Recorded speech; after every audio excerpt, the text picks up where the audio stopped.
Сәлем достар, қалайсыздар? Бүгін сіздерді тағы да YouTube арнамда көріп отырғаныма өте қуаныштымын. Андай бір видео түсіруге дейін шабытың оянып кетіп түсіргім келе береді екен. Сіздерді де көргім келеді деген сияқты. Кеттік. Көп созбайық. Бүгін жалпы не туралы талқылаймыз, не туралы айтамыз.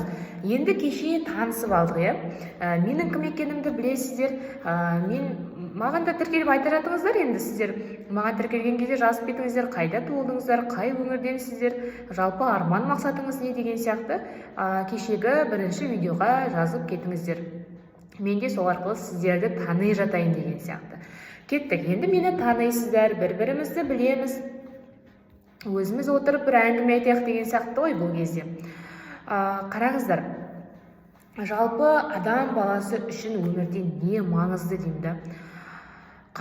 Көп адамды көрем, қазіргі жүрген жастар болсын, сол кезде менің бала кездегі достарым, қазіргі кездегі достарым, адам мен адамды Алла тағала бекер жолықтырмайды достар.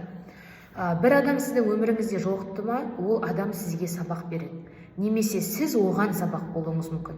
Яғни біз бір адамды жолықтыру арқылы ол адамнан пайда аламыз. Немесе үлгі жаңағыдай немесе сабақ аламыз. Енді мені де Алла тағала сізге жолықтырып тұр. Мені де YouTube каналға шығып, осындай өзімнің өмірімде болып жатқан ақпараттарды айтуымның өзі де Алла тағаланың қалауы. Алла тағала осыны қаламаса, менің ойыма салмаса, видео түсір айналайын, шық халықтың алдына демесе, мен сіздердің алдыңызда бұлай отырмайтын едім. Сондықтан да барлық нәрсе Алланың қалауы болғаннан кейін, иншалла мен беріп жатқан білімдерді, мен айтып жатқан практикаларды жай ғана қабылдап үйреніңізші достар. Қазір қараңызшы, ақпарат анда да көп, мында да көп, барлығы айтып жатыр. Бірақ біз жасап жатырмыз ба соны достар? Біз жасайтынымыз шамалы дашы. Қараңыздар достар, мен өзгердім да, мен сіздердің алдыңызда анық сөйлеп отырмын. Кәдімгідей дауысым анық шығады, өзіме батылмын. Ең бастысы өзіме сенімдімін да достар. Мен бұлай қалай болдым? Сол ауылдан шыққан қыз, қараңыздаршы, ауылдан шыққан қыздар көбінесе сөйлемейтін, андай бір өз ойын жеткізе алмайтын, сондай болып қалады енді. Ол мойындау керек ондай дүниені. Бірақ ол сіздің әрине қайда туылдыңыз, қандай ата-анадан туылдыңыз, оның бәрі рөлөнеді достар. Бірақ мен сіздерге айтатын ең басты достар, келісіп алайық. Ең бастысы миымызға ақпаратты қабылдап үйренеміз. Менің жасым маңызды емес достар. Менің айтып жатқан практикаларым маңызды. Менің көрген дүниелерім маңызды. Менің жасаған әрекеттерім маңызды. Достар, сіздер ойламаңыздар. Мен кішкентай қызға келіп отыр екенмін, мен оны көргім келмейді, немесе бұл ауылда дүниеге келген қыз бізге не айта алады деп ойламаңыздаршы достар. Ең басты жүректегі андай бір кіршіксіз білім алуға деген махаббатты оятқым келеді достар мен сіздерде. Просто сіздер мына жерде миды тазалаймыз, миымызды чисто қылып тастаймыз. Мен білім алуым керек, мен лайықтымын. Мен осы білімді алғым келеді. Мен қалай медицинаға түсу керек, қалай колледжге түсу керек, қалай оқу керек, қалай армандау керек, қалай 40 бетті кітаптарды оқу керек, қалай 240 бетті кітаптарды оқу керек. Соның барлығын мен сіздерге айтатын боламын достар. Просто қараңыздар, неге мен бұлай айтып отырмын, неге мен сіздерге ренжіп отырмын, неге мен сіздерге кішкене даусымды көтеріп отырмын, неге жан тәніммен түсіндіріп жатырмын, Просто қараңыздар, мен өзім сондай болдым. Менен кіші ғой анау, мен жасты ғой ана бала дейтін. Неге мен одан білім алуым керек? Немесе ана қыз менен жасты, то что мен білетін затты айтып жатыр. Мен оны зачем маған деген сияқты ойлар өзімде де болды. И мен осы уақытқа дейін психологиялық кітаптарды оқыдым, өзімді дамытатын кітаптарды оқыдым, бірақ жай ғана оқи бергенмін да мен достар. Жай ғана оқу ол сізге никак көмектеспейді достар.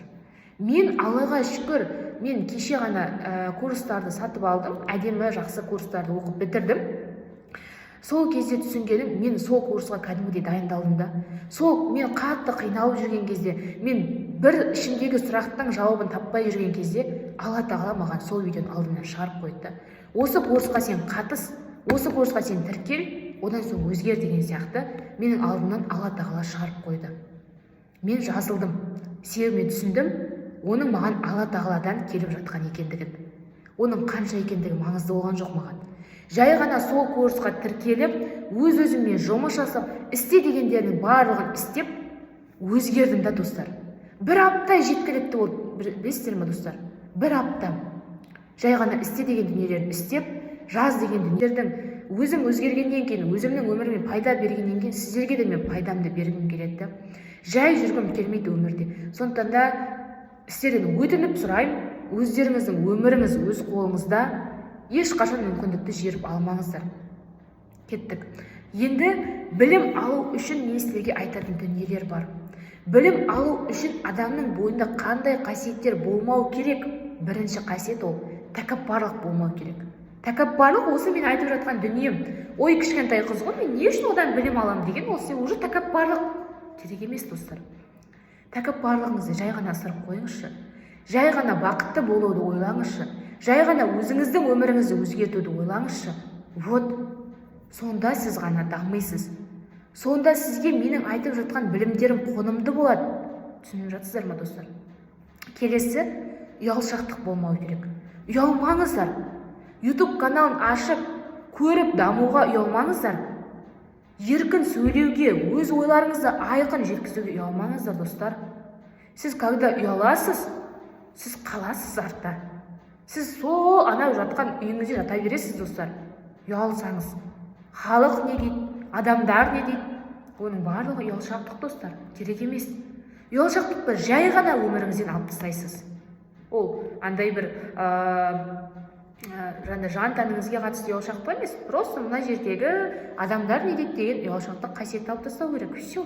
Келесі бізде мақтаншақтық. Сіз мақтаншақ болмауыңыз керек. Мен осы білімді алып жатырмын, немесе мен осының барлығын оқып тастадым, мен керемет білемін, немесе мен діннен хабарым өте мықты, немесе мен қатты білімдімін. Вот это уже не надо, достар. Ең бастысы, достар, біз алып тастаймыз осындай тәкаппарлық, мақтаншақтық, ұялшақтық. Ең бастысы көреалмаушылық дегенді де қосып қойыңыздаршы, достар. Біреу білім алып жатыр, біреу мені қарап жатыр. Айтасыздар да, ағандай көре алмайсыздар да сіздерші. Одан соң айтасыз, не көріп отырсың оны? Зачем саған? Соның айтып отқан сөздерін мен саған айтып берейінші. Содан өзгере қалсаң дейсіздер да. Сіз оны олай жеткізе алмайсыз, мен сияқты. Менің жеткізгенімді басқа адам жеткізе алмайды. Олардың жеткізгенін мен сіздерге жеткізе алмаймын. Просто мен, достар, айтып жатырмын ғой, өзім өзгергеннен кейін сіздердің де өзгергеніңізді қалаймын. Өзімнің өзгергенімді қалай бар, солай сіздерге айтып берем, достар. Сондықтан да ең басты осы бүгінгі 3 айтқан қасиеттерді бойыңыздан алып тастаңыз да, видеоны әрі қарай көруді жалғастырыңыздар.